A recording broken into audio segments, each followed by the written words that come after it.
साल 2025 में पैसा कहां लगाया जाए? चलिए आज इसी बड़े सवाल का जवाब ढूंढते हैं। हम स्टॉक मार्केट को समझेंगे, उन मौकों को खोजेंगे जो अगले साल बढ़िया रिटर्न दे सकते हैं, और ये सब कुछ होगा बिल्कुल आसान भाषा में।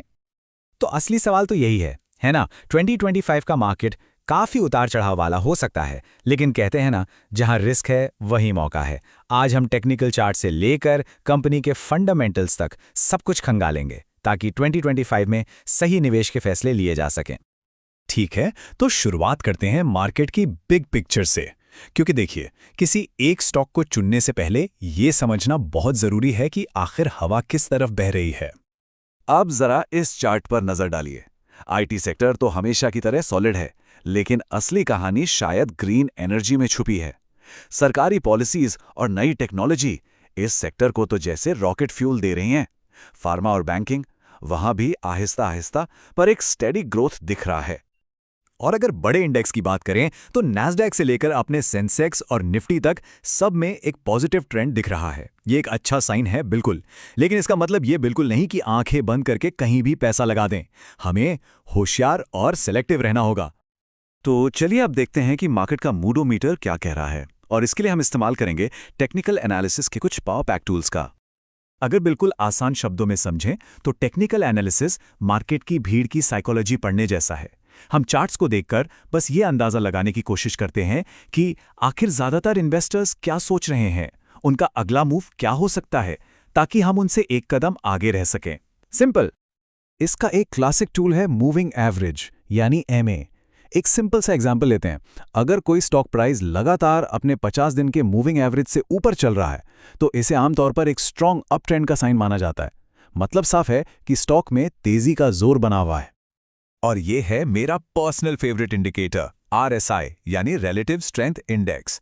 इसे ऐसे समझिए, जैसे ही RSI 70 के पार जाता है, इसका मतलब है कि स्टॉक ओवरबॉट हो गया है, यानी जरूरत से ज्यादा खरीदारी हो चुकी है और अब कीमत गिर सकती है। और वहीं अगर ये 30 से नीचे है तो ये ओवरसोल्ड है, मतलब यहां से दाम बढ़ने की अच्छी खासी संभावना बन जाती है। सपोर्ट को समझिए एक मजबूत फर्श की तरह जो प्राइस को और नीचे गिरने से रोकता है, और रेजिस्टेंस है एक मजबूत छत जो प्राइस को ऊपर जाने से रोकती है। और मजा तो तब आता है जब कोई स्टॉक अपनी छत तोड़कर ऊपर निकल जाए। उसे कहते हैं एक जबरदस्त ब्रेकआउट। लेकिन रुकिए, सिर्फ चार्ट्स देखना तो आधी कहानी है ना? असली पैसा तो तब बनता है जब एक अच्छी कंपनी का चार्ट भी अच्छा हो। तो चलिए अब कंपनी के अंदर झांक कर देखते हैं। यहां हम एक डिटेक्टिव की तरह काम करते हैं। कंपनी की बैलेंस शीट खंगालते हैं, सवाल पूछते हैं कि भाई, क्या कंपनी सच में पैसा कमा रही है? कर्ज कितना है इस पर? और क्या इसका बिजनेस अगले 10 साल टिक पाएगा? बस यही है फंडामेंटल एनालिसिस। इसका एक बहुत इंपॉर्टेंट टूल है पीई रेशियो। मान लीजिए किसी कंपनी का पीई है 15। इसका सीधा सा मतलब है कि इसकी हर एक रुपए की कमाई के लिए 15 रुपए चुकाए जा रहे हैं। अब हम इस नंबर को उसी सेक्टर की दूसरी कंपनियों से कंपेयर करते हैं। अगर सेक्टर का एवरेज पीई 25 है तो हाँ, 15 वाला स्टॉक सस्ता माना जा सकता है। जरा इस टेबल को देखिए, ये सब कुछ साफ कर देता है। कंपनी ए साफ तौर पर एक विनर है। क्यों? देखिए, इसकी रेवेन्यू ग्रोथ ज्यादा है, इसका प्रॉफिट मार्जिन मोटा है, और सबसे इंपॉर्टेंट बात, इस पर कर्ज का बोझ भी ना के बराबर है। ये एक हेल्दी बिजनेस की निशानी है। चलिए अब थ्योरी बहुत हुई, इन सभी टूल्स को काम पर लगाते हैं और 2025 के लिए कुछ इंटरेस्टिंग स्टॉक्स पर नजर डालते हैं। तो हमारी लिस्ट में पहला नाम है टेक इनोवेटर इंक। ये कंपनी एआई के लिए नेक्स्ट जनरेशन चिप्स बना रही है और मार्केट में इनके नए प्रोडक्ट्स की जबरदस्त डिमांड है। तो ये स्टॉक हमारे रडार पर क्यों है? वेल, एक तो इसकी मार्केट में पकड़ बहुत मजबूत है, दूसरा चार्ट्स पर एक क्लियर अपट्रेंड दिख रहा है, और तीसरा इसका पीई रेशियो सिर्फ 20 है, जबकि इसके सेक्टर का एवरेज 30 है। मतलब साफ है, ग्रोथ के हिसाब से ये अभी भी काफी अट्रैक्टिव प्राइस पर मिल रहा है। लिस्ट में अगला स्टॉक है ग्रीन एनर्जी ग्लोबल। ये कंपनी सोलर पैनल्स बनाने में एक्सपर्ट है और सरकारी ग्रीन एनर्जी पॉलिसीज से इसको सीधा सीधा फायदा मिल रहा है। तो ये कंपनी ना सिर्फ अपने सेक्टर के साथ तेजी से ग्रो कर रही है, बल्कि हाल ही में इसके स्टॉक ने एक इंपॉर्टेंट टेक्निकल लेवल को भी तोड़ा है, और ये एक बहुत ही पॉजिटिव साइन है। साथ ही इसका रेवेन्यू परफॉर्मेंस भी कंसिस्टेंटली स्ट्रांग रहा है। और हमारी लिस्ट का आखिरी स्टॉक है pharma future Corp.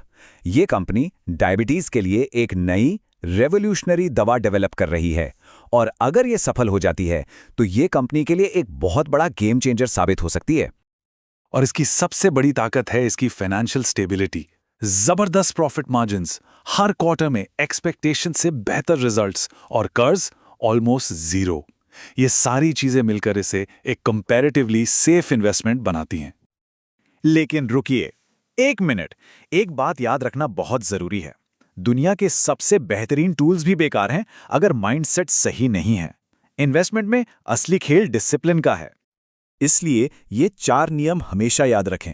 Number 1, portfolio को डाइवर्सिफाई करें, यानी सारे अंडे एक ही टोकरी में मत रखें।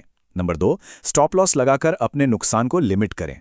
नंबर 3, हमेशा लॉन्ग टर्म का नजरिया रखें। और नंबर 4, जब मार्केट में पैनिक हो तो डर कर बेचने की गलती कभी न करें। जैसा कि कहते हैं, सक्सेसफुल इन्वेस्टमेंट के लिए बस 3 चीजों की जरूरत होती है: पेशेंस, रिसर्च और डिसिप्लिन। बस यही है पूरे खेल का निचोड़। टूल्स रास्ता दिखा सकते हैं, लेकिन मंजिल तक तो यही 3 गुण पहुंचाते हैं। तो इस पूरी चर्चा के बाद एक सवाल खुद से पूछने के लिए है कि आने वाले साल में वो कौन सा एक कोर प्रिंसिपल होगा जो निवेश के फैसलों को गाइड करेगा। इस पर जरूर सोचिएगा, क्योंकि जवाब ही शायद सफलता की चाबी हो सकता है।